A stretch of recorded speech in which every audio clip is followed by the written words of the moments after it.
Namaste and welcome to Shom. The first geopolitical development that we are going to discuss is Russia's new nuclear doctrine. Recently, Russian President Vladimir Putin stated that many new threats are continuously emerging against Russia. As you might know, Ukraine has captured Russia's Kursk region. Additionally, Mr. Zelensky wants to strike inside Russia with Western weapons, for which he has requested support from the US and the UK.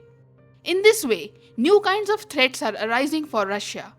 That is why President Putin is updating Russia's nuclear doctrine and military policy. Changes have been made to the 2020 nuclear doctrine, making it more aggressive.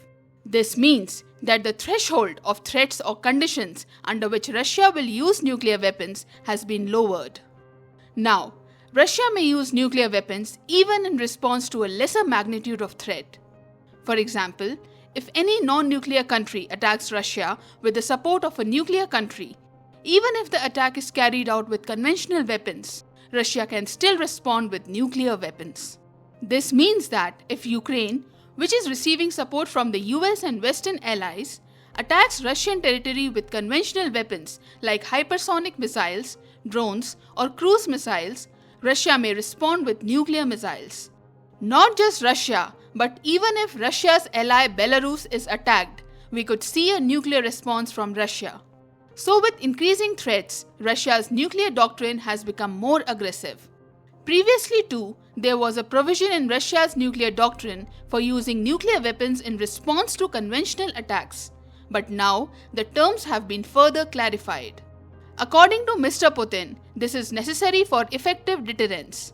In a way, the Russian president is warning Ukraine and NATO countries not to cross the red lines drawn by Russia. If Western countries continue to ignore Russia's warnings and participate in attacks against Russia, the consequences could be much more severe. Next, we will talk about the latest clash between Israel and France.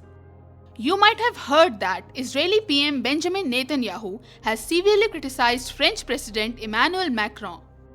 President Macron has said that if the Gaza conflict is to be resolved, the supply of weapons to Israel must be stopped. He also expressed concern about the escalation in Lebanon. According to him, if the fighting is not stopped, Lebanon will become the next Gaza. France has significant investments in Lebanon, and due to its economic interests, France does not want Israel to destroy Lebanon the way it did Gaza. That is why President Macron spoke about an arms embargo on Israel. Israeli PM Netanyahu got very angry with the statement of the French president and said that leaders talking about restricting weapons to Israel should be ashamed. He stated that Israel's enemies have united and are attacking Israel from all sides, and Israel is fighting them. In such a situation, he said, it is a disgrace that some Western leaders are discussing stopping the transfer of weapons to Israel. According to PM Netanyahu, Israel is fighting against barbaric forces led by Iran, and at such a time, all civilized countries should stand with Israel. He asserted that Israel will win, whether any country supports it or not. However, any country that does not support Israel will be ashamed for a long time after Israel's victory. After this strong criticism from Mr. Netanyahu, the French president responded by saying that Netanyahu has said too much. He reiterated that France is a friendly country to Israel and supports Israel's security.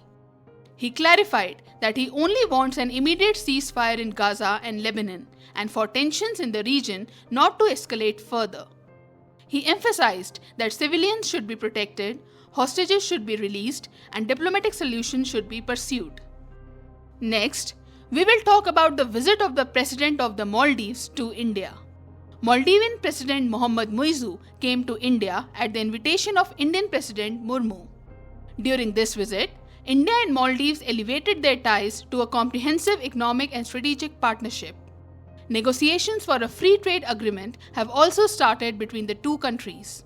Several important initiatives were taken, such as the signing of a currency swap agreement, a pact for the training of judicial officers, and the launch of the RuPay card in the Maldives, etc. So, we are witnessing a welcome shift in the anti-India stance of the Maldives. If you remember, during last year's elections, Mr. Muizu had launched an India Out campaign. After winning the election, he asked Indian troops to leave the Maldives. A Maldivian minister insulted the Indian Prime Minister, and President Muizu was leaning towards China. All of this led to strained relations between India and the Maldives. Indian tourists started boycotting the Maldives, which resulted in significant revenue loss for the country. Amidst an economic crisis, the Maldives faced a reality check. The country had a foreign exchange crisis, the risk of default was increasing, its credit rating was downgraded, and the overall economic condition was very poor. In such a situation, Mr. Muizu realized that deteriorating relations with India would not help solve the domestic challenges. Instead, maintaining good relations with India is in the interest of both countries.